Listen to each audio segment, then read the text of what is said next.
Yeah. So, last week we spent a little bit of time talking about kind of setting up the issue, this culture of busyness. And then this week, we ran out of time.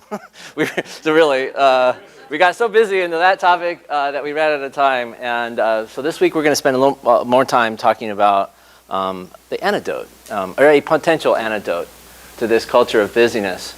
So let's begin with prayer from the Book of Common Prayer for the good use of leisure. The Lord be with you.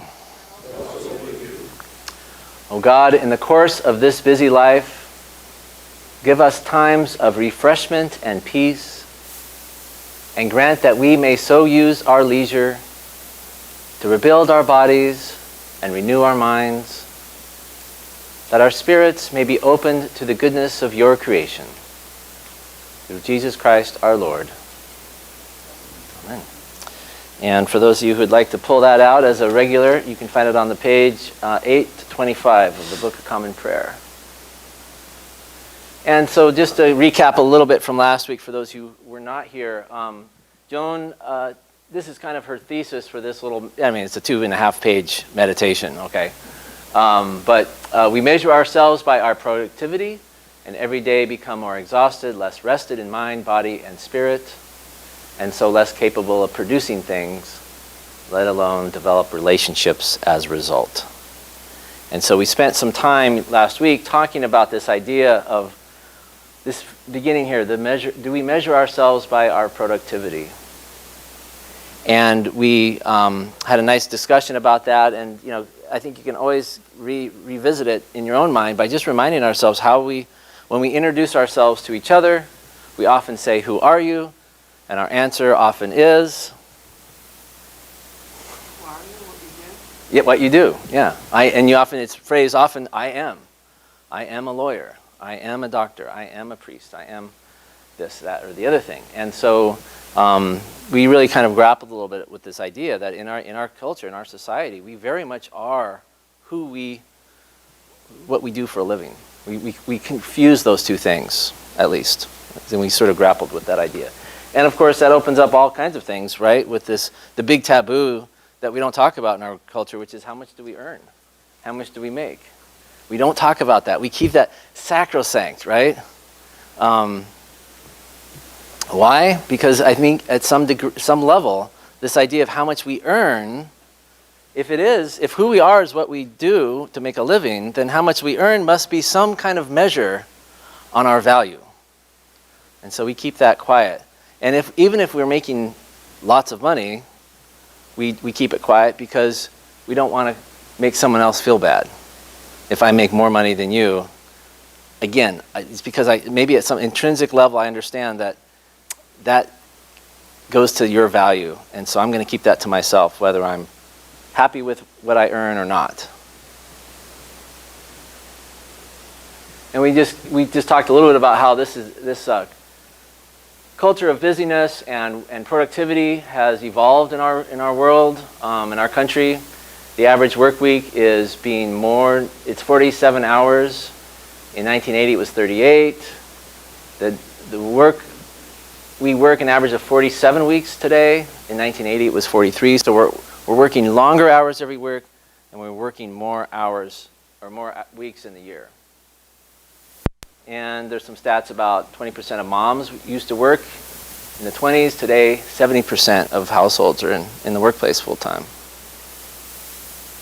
In America, we are terrible at taking vacations. 56% did not take any vacation last year. Who is that true for here in this room, by the way? Anybody else besides me? Was that true for you? Am I the only one? I'm sorry, here's the question. Who did not take a vacation last year? Yeah. Just out of curiosity, how many folks are still in the workforce in some fashion? Just out of curiosity. So about half. So those of you who did not raise your hand or are in the workforce, good for you. The United States is the only industrialized country that doesn't mandate paid vacations. And we talked a little bit about how busyness has become a kind of a status symbol in our country, in our culture today. All you have to do is Google this, and you'll find that there are hundreds, if not millions, of articles and blogs, and everybody is really grappling with this question. And I really think this is going to be increasingly the topic that we're talking about in our country. You know, consumerism, absolutely, but this culture of busyness is, I think we're just starting to realize how much of an obstacle this is to our sense of happiness and fulfillment. I mean, they're just endless.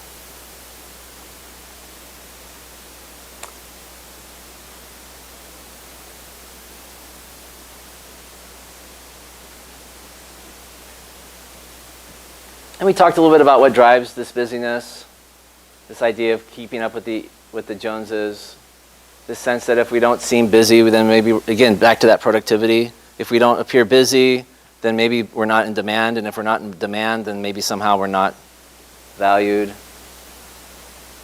And we talked about the impact that digital communication has had in kind of taking all of this kind of stuff that maybe has always been there and just sort of ramped it up, taking it to a whole new level with social media, with email. I mean, I can actually remember a time when email was just starting to happen when I started entering the workforce in a significant way. And I was a lawyer, and nobody communicated with lawyers via email.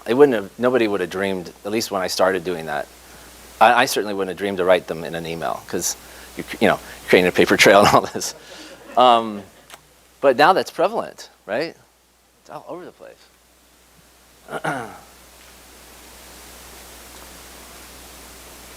And we talked about, to what degree is our busyness? I mean, if you Google this topic, they come at it from every angle. The psychology of it, our addiction to dopamine, right? Every time we get those email messages or those text messages or a phone call or an invitation, we get a hit of dopamine. And in this technology-driven world, this digital world, I don't know about you, but I get so many more invitations than I ever used to. Ever. And there's anyway, they come at it from all these different angles. And one of the angles that we're starting to wonder about in this busyness culture is, do we have somewhere a fear of stillness? And there was this study that I mentioned last week about, this was my favorite one that epitomizes that. They paid people to basically sit in a room alone with themselves, their own thoughts, not their BlackBerries, not their cell phones. And could you just sit there for between 6 and 15 minutes? And they gave them the option of an self-administered electric shock if it got to be too much.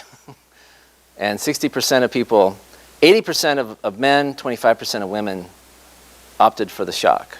Yeah? They should be shocked. Yeah. But then we joked about that. Can you imagine, we had 2 dinner parties at our house last week. And we were joking about this in the conversation last week. What if, instead of like everybody, doing a game or getting involved in an activity after dinner, we all just kind of sat in silence for 15 minutes and just practiced a presence of being with each other? And someone said, I think I would have gone for the electric shock. I mean, it is kind of countercultural and in an extreme way. But even with ourselves, right? Obviously with a group that's kind of unusual, that would be kind of silly, but unless that was the purpose of the group. And so Joan Chittister kind of says, look, here's the thing, and she uses a couple different quotes. I didn't use this one last week, so I put it up from Leonardo da Vinci. Every now and again, go away, have a little relaxation, come back to your work, and your judgment will be sure. And to go some distance, because the work will appear smaller, and a lack of harmony and proportion is more readily seen. Okay, Leonardo da Vinci figured that out way before Facebook and email, right? And the hyper-consumer culture and Amazon.com and all that stuff. So she kind of points out that this has really been ancient wisdom. And again, I think one of the takeaways I had from our conversation last week is, yeah, this has all been out there for a long time, and it just seems to be ramped up even more today. So let's talk about a Christian response, and that is Sabbath. So where does Sabbath come from? This is from Genesis. God saw all that he made, and it was very good.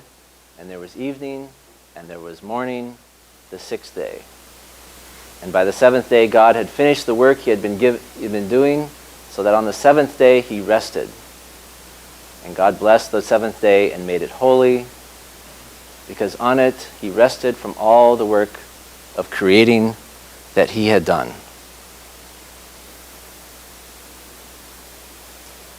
So there's this sense that woven into the very heart of creation, of the Creator, actually, right? Both the Creator and creation, is this concept of rest.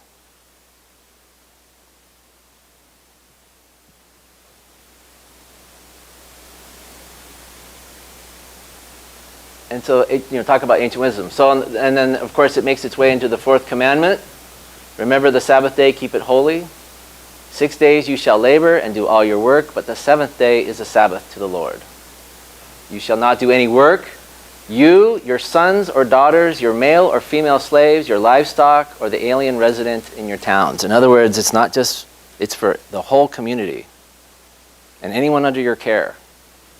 So we're not just to observe it, but we're actually to offer it to others.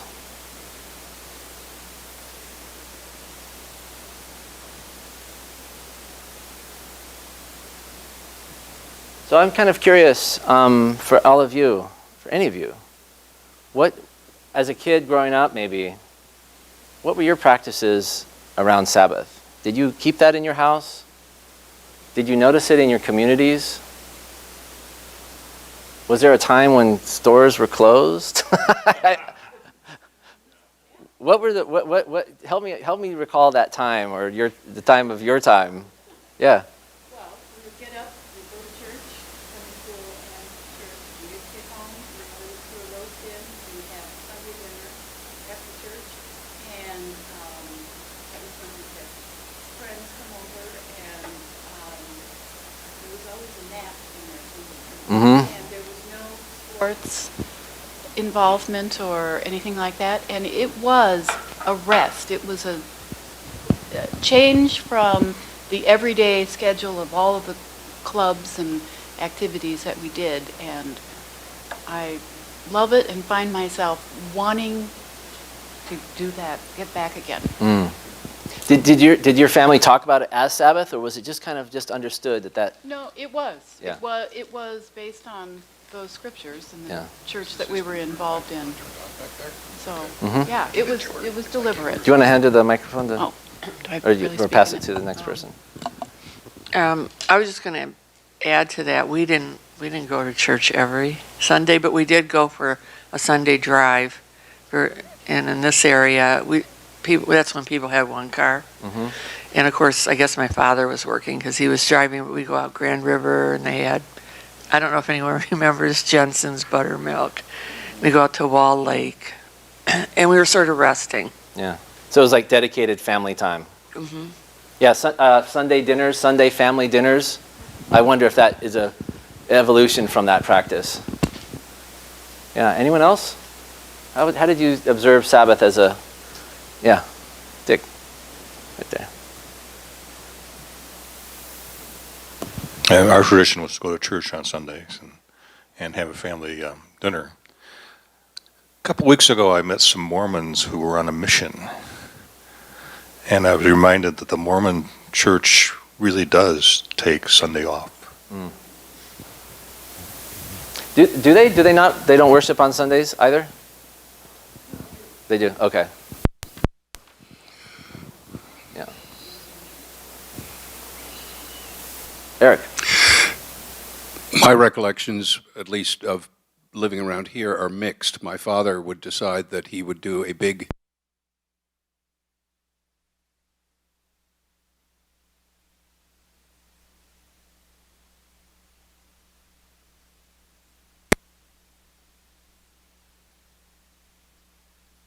all my homework off until Sunday. So it wasn't what you'd call an ideal Sabbath, but I have one memory of a time in my sometime in my late 40s or early 50s when I was staying in New York with my cousin on the Upper East Side. I went out for a walk after I went to church in her neighborhood. And I saw things in Central Park that had a tremendous impact on me. Way over near West End Boulevard, West End Avenue, was an inline skating rink. And an Asian girl with ivory skin and a black waterfall of hair was trying her first inline skating. Her boyfriend, who was a stunningly handsome African-American boy, was gently skating backward in front of her to guide her and holding her hands. And as I walked on in the park, I saw another interracial couple, this time in their 50s or 60s. He was white, she was black, and they were asleep in each other's arms, wrapped up in the New York Times to prevent sunburn. And everywhere I saw people either playing or being with each other, or both. Be what God has in mind. Playing, being with each other. Yeah, white space, sometimes it's called. Margin space. Have you seen our bulletin lately? There's not a lot of white space in that bulletin, you know, so there's this question of how do we create white space for just free play, Yeah, anyone else? How about, yeah. We went to church and Sunday school in church, and then we would come to our house and we would have dinner like what I've heard here. Included in that was my grandfather and grandmother and my aunt. My grandfather was the minister in the church, and that was all very Sabbath Eve, whatever the word is. Mm-hmm. However, at the dinner every Sunday, my father and my aunt, she was a school teacher and he was a lawyer and eventually a judge, spent 2 hours arguing. He knew more about education than she did, even though he'd never taught. She knew more about the law than he did, even though she'd never been near a law school. So we had a sort of a combination. And again, the issue of rest, the part I remember was the arguments, which was certainly not rest. and perhaps a rest from their work conversations, maybe. But yeah, anybody experience Sabbath as a kind of as a negative, meaning don't do this, don't do that? Anybody have experiences like that? Was it presented as a negative imperative in some way? No? So let's kind of chew on this business of Sabbath, and I'm going to draw upon, this is one of those topics, by the way. There has been an amazing amount of thought and literature and reflection on this, and there's probably two big ones that I would recommend that I'm going to kind of draw upon here a little bit. And then the first is The Sabbath by Abraham Heschel, and the second one is Sabbath as Resistance by Walter Brueggemann. They're both rather small reads, interestingly. But they're really give you a lot to think about on this topic of Sabbath. They come at it from a lot of ways. One of the things I really like from Walter Brueggemann's perspective is this idea of divine rest. So the idea that God, the Creator, would rest. Some people object to that concept, by the way, the idea that God needed to rest. You know, they may be taking it kind of from a literal perspective. What's that say about God, that God could get exhausted, you know? But what is it? What is the positive side of that? This idea of divine rest. And so Walter Brueggemann, in his kind of plain-spoken kind of way, says three things. Number one, God is not a workaholic. Number two, he is not anxious, or I shouldn't say God is not anxious about the full functioning of creation. God can take a day off, and did. And most importantly, the well-being of creation is not dependent on ceaseless work. Remember, God created all these things and they were good. And then God could rest. And they stayed good. They didn't fall apart. They didn't need the constant management and continual creation. Yeah. I have a problem with the whole Sabbath concept. Sure. Yeah, you bet. Because as a Christian, I don't think God just sat back and said, go on your own. Mm-hmm. I mean, he took the trouble to send his son to do something for us. So God didn't stop after 6 days. You know, Jesus came during the seventh day and he's still working with us. Yeah, right. Yeah. So how do you reconcile the fact that Jesus is working while God is resting?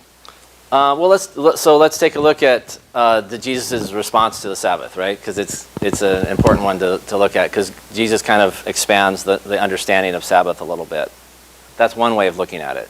I'd say another way too is those are kind of, that hymn of creation is kind of on a different level than the ongoing work of the Holy Spirit and Jesus. Because the idea of Sabbath, at the end of the day, is the work that Jesus was called to do as well. It's the work of bringing us into closer relationship with God. And so, in a sense, Jesus is calling us to a Sabbath life all the time. And so, it's not about kicking back and relaxing. It's about the ongoing work of reconciliation of the world and creation.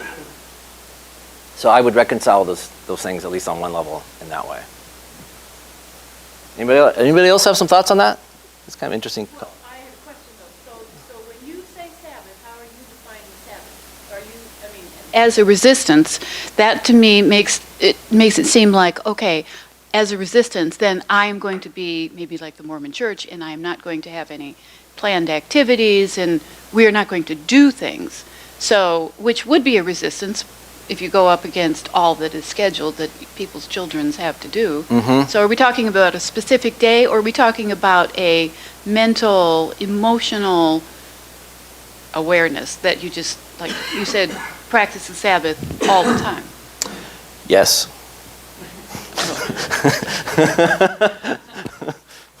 Yeah, I think it's a both. I think it's potentially a both and. And it's something that I don't. As with so many things within our kind of Christian faith and our discipleship, it eludes being put into a box. And so, to some degree, Sabbath is about a day of rest, yeah, and it's about a mindset for every day in which we live. So it's both as resistance to the production, to the productivity economy, to our essence as being defined by our productivity. It's a resistance to that. But it's also an alternative way of living. It's an alternative economy. So it's a resistance to the world's economy in some ways, to the production economy, to Pharaoh's economy of ceaseless work. And it's an invitation into God's economy, which includes rest. And rest not just necessarily for rest's sake. So yeah, those are good. Yeah, exactly. Anybody else have any thoughts on that? How do you understand the Sabbath? Throw things out as we go, because we're going to keep chewing on this. I'm not giving you the one answer here. You want? This is, in a way, a response to Barry's interesting reading on the Genesis story. I'd never thought, if I understood you properly, I'd never thought that the Bible meant that God sat back on the evening of the sixth day and said, that's it forever and ever. Is that how you understand it? Well, Jesus himself says in the Gospel of John, when he's lambasted by the Pharisees for healing somebody on the Sabbath, Jesus rather cryptically remarks, my Father is still working, and so am I. So I don't think the Genesis story, under correction, I don't think the Genesis story is saying that God immediately becomes a hands-off God. And second, I just want to say one lovely, very common English word. And I just thought of it in a whole new sense. And the word we use for leisure is recreation, recreation. Right. Yeah. Yeah, exactly. So let's keep throwing these things out, and I'll keep throwing some Brueggemann at you, and it will all become murky and murkier, and there'll be some wisdom that erupts, I think. But yeah, I think that's well said, Eric. So Walter Brueggemann would argue that that the Sabbath is an introduction of a new rhythm of life. So as I was just summarizing a second ago, it's no longer going to be defined as slavery and ceaseless production under the, remember this was Exodus, right? So they're in captivity, they're slaves in Egypt, and the world of Pharaoh is ceaseless production. Endless demand schedules for more materials to build ever bigger buildings and pyramids, whatever he was doing. That was the slave life. And I know in 21st century America, we have no concept of that anymore, right? I mean, that's why we spent that time on this culture of busyness, because this economy of Pharaoh is not just an ancient concept that has no relevance any longer. And in the same way, Sabbath is just as relevant, if not more so today than ever. The culture of business. Yeah. There are a lot of people in the world who are busy, not because of their culture, they have to do that to survive. Mm-hmm. They have to have 2 or 3 jobs. They have to work 7 days a week, or they can't. And to me, if you're going to have a day of rest, you ought to do something with all the people who have needs in the world. We ought to be doing it 7 days a week, but let's take that 7th day and let's do something to help somebody else. Well said. And that's essentially the Jesus position, right? When the Pharisees argue that, wait, you got to keep the Sabbath, that means don't do work. And to the response that Eric just sort of summarized a minute ago, he says, wait a minute, you know. So Sabbath isn't just a ceasing from work. It's the ongoing work, in some ways, the ongoing work of reconciling creation. And so, yeah, one wonderful way of observing the Sabbath would be to work for those for whom a Sabbath is impossible. Whether that's to help them, serve them, or change the system, right? So I mentioned in America we have no mandated, we're the only industrialized country with no mandated vacation. You know? That might be important for folks who have to work 3 jobs. So yeah, absolutely. I think that, you know, extrapolating from Jesus, which we'll look at in a second, I think that's a very reasonable response. Anybody have any thoughts on that or response to that? We're kind of getting ahead of ourselves a little bit, but yeah. So this new rhythm of life, thus, is not intended as a series of shall nots merely. That's the place you start. It's not the place you end. That it's an invitation into holy time, into sanctified time, and as Eric was mentioning, recreation as recreation. Recreating yourself, restoring, renewing, healing, mending.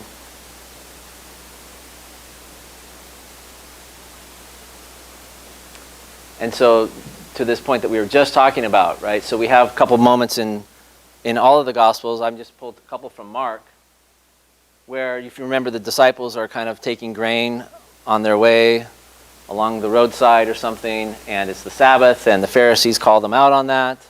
And Jesus responds that the Sabbath was made for humankind and not humankind for the Sabbath. And then a little bit while later, he is healing somebody with his hand, and he gets called out again. And to your point just now, is it lawful to do good or harm on the Sabbath, to save or to kill? And he looked around them with anger. He was grieved at their hardness of heart and said to the man, stretch out your hand. And he was restored on the Sabbath. So Sabbath as recreation, as mending, as healing. So it's not. So I receive that as Sabbath not simply as a legalistic, thou shalt not work, but thou shalt work toward the kingdom, perhaps. Does that make sense? Any thoughts on that? So this thing that kicked this off, Joan Chittister's comment was, she's pointing out the contradiction between the need for how rest can actually help our productivity. But the Sabbath wasn't about so that we could be more productive slaves for Pharaoh. The Sabbath was for us to exit the economy of Pharaoh altogether, or to at least put a marker in the sand to say, this is not the way creation was made. Creation wasn't supposed to be about endless work. When you talk about productive and Sabbath, there were a lot, at least when I was going to university in the 60s, they talked a lot about work study and all those type of things.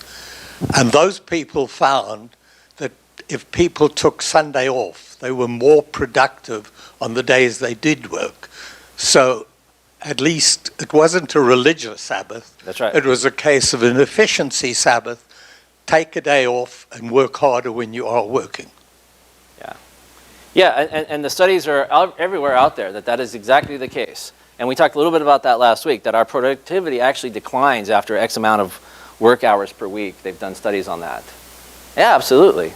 And how rest and relaxation can make us more productive.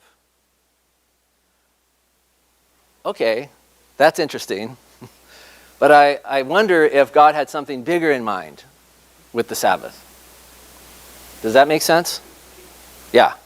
So that's kind of why I wanted to talk about this, because I felt like the book kind of ended there, and that's an interesting truth. Yeah, absolutely, right? That's a contradiction, that our productivity can actually increase with rest.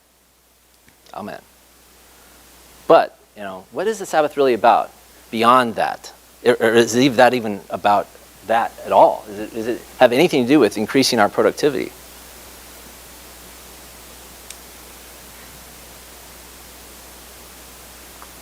A little bit more from Brueggemann.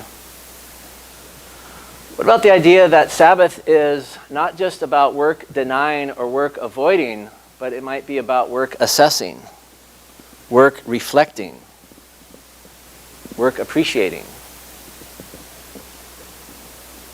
How might we work differently because of the time taken on the Sabbath to wonder? Can we be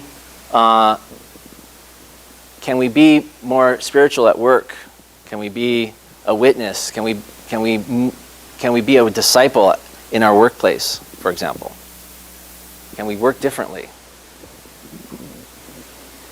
I did a class last year, kind of a book study, small group thing, where we invited people to imagine themselves. They're all folks who worked full time. Imagine themselves as if they were a kind of chaplain in their workplace. Unordained, uncommissioned, yet baptismally commissioned at least, such that they didn't just go to work looking to be productive and to do a good job and all those wonderful things, but to actually bring a sense of intentional caring for their coworkers, to be a different kind of listener, to be a different type of coworker, to imagine themselves as a kind of chaplain.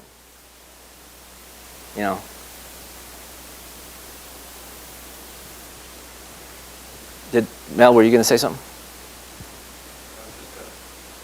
That I think as you go through this, what Brueggemann suggests and others is that your perspective can change and it becomes more holistic. So for me, I used to have life's priorities, and one of them was recreation, and it was always not getting the care that I should have spent time in the Sabbath thought process. But today, I don't have that on my priority list. It's replaced by fulfillment. And the reason I use fulfillment is kind of what's in the second paragraph there. It's about being productive in a different way. Caring for my community, caring for my common man. It's not just about me. Where the recreation was about me separating myself to get a break. Today, I know that if I'm fulfilled, I'm getting the nourishment that I think is meant by recreation. I love that. Nice. And that it also indicates you have a balance in your life. Because without a balance, you'll have anxiety. With anxiety, you'll have a lot of other negative characteristics that are permeating other things that you do in life. So Sabbath restores, and my term of fulfillment is my barometer to know that I'm in balance. Right, so yeah, exactly. That second paragraph, that Sabbath is about standing back from the ethos of productivity to reclaim your humanity. That's why you can't think of Sabbath simply as a break from work, because then you're still basically defined by your productivity. And it can't just be an opportunity to increase your productivity, because again, your humanity is still being defined by your productivity. And if we are made in the image of God, and God rested, then perhaps our humanity is tied to this business of rest as well. Appreciate. If you think of what God did on the seventh day, he took time to appreciate. This is good. There was light, and it was good.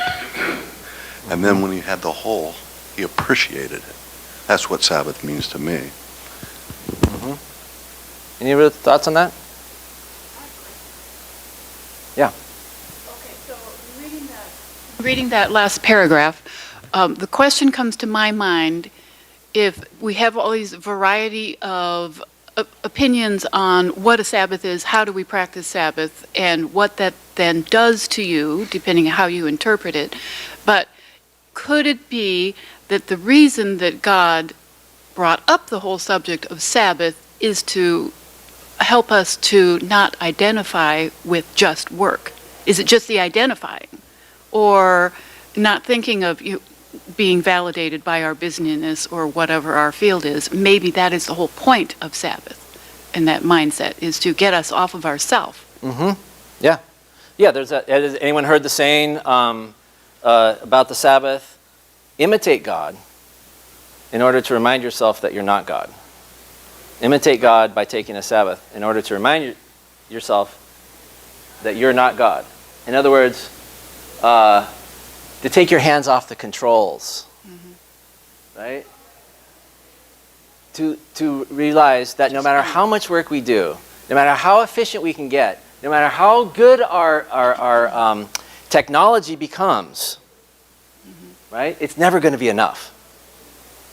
It's never going to be enough in that Pharaoh production economy world. It's never enough. Enough is never enough. More is always better, right? And so we're trying to separate. So the idea of Sabbath is to separate ourselves from that understanding of what it means to be. To be. I think that is the key. Yeah. That is something I noticed in Europe, too. There's, you meet a lot of people, and there is that sense more so of just being them. Not like, who they are, what they do, or whatever. And I'm just wondering how much it's related to their time off. I mean, because when they're working, they're on, and when they're off, they're off, and they are off a lot. Yeah, the United States, we are second to none in production, absolutely. But if you look at happiness surveys, we fare worse than Mexico, and a lot of other countries. So as was said, I love this. Creation is already good. Your ceaseless labor is not required. It's not all about you. And so the Sabbath is about trusting in God as well. It invites us to trust in God, to step back from this constant competition, this constant sense of doing, and to be. So we have about 5-6 minutes here. So I want to talk a little bit about what are the challenges to observing the Sabbath. I'll just throw out some of the ones I came up with. Maybe you guys can offer some more. But how many here would actually observe Sabbath in a significant, regular, focused way? In however you define that term. Okay. I don't mean to say 8 o'clock on Friday through let go of the legalism. But who here would say that they're a regular practitioner of Sabbath? Anyone? Quasi, a little bit? Dick, good for you. So what are some of the problems with that? Nobody else is doing it. Our friends, our coworkers, I never, as a lawyer, clients expected me to be on call all the time, checking the email. Maybe our own family and friends don't really get it either. There's this endless need to catch up on work. That's one of the biggest challenges for me on Sabbath. It's a chance to catch up on work because there's no meetings. But you're still working. I'm still producing. Yeah. You don't want to miss out on things. Some of that stuff that we acknowledged under the culture of busyness. How about this one? This was brought up last week a little bit, and maybe it was. But how about this idea of, I don't know if I really need a Sabbath. I like my work. My work is rest, resting in God. You know, we do have this culture where, particularly millennials now, are really focused on finding their passion in work, that they find their purpose through their work. And so there is this idea that work and purpose and fulfillment could be so intertwined such that there is no need for Sabbath because I'm perpetually in that zone. And I think that's something that we will discover is largely not true. Any other challenges you guys face as you try to observe Sabbath in the ways that you do? You know, I would avoid getting caught up in legalism. You know, is it Saturday or Sunday? What time is it supposed to start? Does X, Y, or Z count as work? You know, don't get yourself caught up in that. There's this important point. This was brought up last week, and it was brought up just a minute ago. You know, what about fairness? I know clergy that would do an autoresponder on weekends saying, I'm on my Sabbath. Saturday is my Sabbath. I won't be able to respond to your email until Monday or something. And they would get blowback from parishioners. I don't have a Sabbath. I don't get one. Yeah. And you know, that hurts my heart to hear that. And so to your point about maybe one way to observe the Sabbath is to work for a world where everyone can take one, where everyone is freed from Pharaoh's captivity. Here's a couple ideas. We're coming up on Lent, so I'm going to throw some ideas out there. If you're intrigued by this idea of Sabbath and you want to recommit or re-energize your idea of Sabbath, here's a couple ideas that I came up with throughout any that you come up with. But try to practice it in community. Do it with other people. Get your small group, your family, get your spouse on board. Start realistically. Don't pick a whole day. If this is new to you, try to do a half day. Start somewhere. Obviously, turn off the technology. That stuff pulls me right out. I get those. Turn off the notifications. You know, the blings, the beeps. Consider doing a little ritual to begin to mark the beginning and the end somehow. Light a candle, say a prayer. Have a meal, the Sunday meal or the Saturday meal, as a way of kicking it off or celebrating its end. Give thought to what you might do. So, you know, what is it that recreates you? Is it walking in the park? Is it enjoying creation? Is it reading? Is it, animated conversations about politics? Because you never have a chance to talk about that, anywhere else. Maybe for you it is. Maybe that's part of it. Serving the poor, going to church more regularly. Notice, do you talk about your busyness with others? When you answer, how are you? Or ask yourself when you get asked, who are you? Maybe you think about a different answer. Who are you made by God to be? What are you up to as your answer?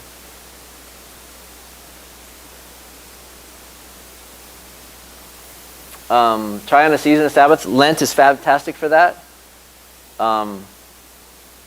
Here's a potential one you might want to try. You could try this on for Lent. Here it is. It's the Busy Boycott Challenge. You could do this with other people online. It's a little. It's for I think 3 or 4 weeks, but you could stretch that out over Lent. Try it for 3 weeks. How many of us keep our Lenten practices up for 3 weeks anyway? Just Google Busy Boycott Challenge. I'm going to do it, just for fun. I threw in here Simplify your non-Sabbath life. So a big challenge to practicing Sabbath is our overcommitted life. How could you simplify that? How can you start to say no to things? Or to just edit the things you say yes to, more intentionally. Do fewer things well. I remember talking to somebody at a Christmas party. It was a big Christmas party, and he was saying, oh yeah, this is my 5th Christmas party of today. And I'm like, what? He's like, oh yeah, we're just going around from one to another, just, making an appearance. And I'm like, oh, how fulfilling that must feel. I mean, it was like he was kind of life bragging in a way, right? I'm so important, I got invited to 5 Christmas parties. How many did you get invited to? But why go to that many if you're just going to pop in? Hello, how's everybody? Are you really? Are you like the president or something? I mean, where are you going to have a meaningful conversation? Is that even a concern to you, or was you only being driven by saying yes, pleasing people, showing up, feeling a part of the crowd? What was really, and is that any of that really fulfilling at the end of the day? We talked about working to extend it to others. Try that practice that study, those folks at the study couldn't do. If you don't do this at home, try this. Try 15 minutes of just sitting in silence. Through 40 days of that. Yeah. Don't organize your to-do list. Don't think about your calendar. Don't think about, all those calls you got to make. Try to just practice stillness. Did we have a contemplative prayer group here at Christ Church? No? Yeah. Maybe we'll see that. We're all pretty busy though, I don't know. May not have time for that. But anyway, yeah, try that out. Try that out. Just practice it. You see if you get better at it. It'll be really hard at first. Trust me. Even retired folks. I know you guys are as busy as, if not busier than anybody. Yes. Any other ideas that people have for practicing Sabbath? How do you guys do it? Anything that you want to share with the group before we end? All right. If you want to take a look at any of these books, I will leave them up here. And here's all those websites, but I'll just leave these. So here's the takeaway. Here's the invitation. So this coming Wednesday is Ash Wednesday, where we are reminded that we are dust, and the dust we shall return. And then we begin Lent. Imagine for yourself, what would Sabbath look like for you? What's the next right thing for you as you try to practice rest in a way that doesn't just make you more productive and more rested and ready to take on the world, but in a way that would allow you to be in the world differently, so that you might move the world just a little bit to the kingdom that we're called to create. So I hope you can find some rest this Lent. Thank you.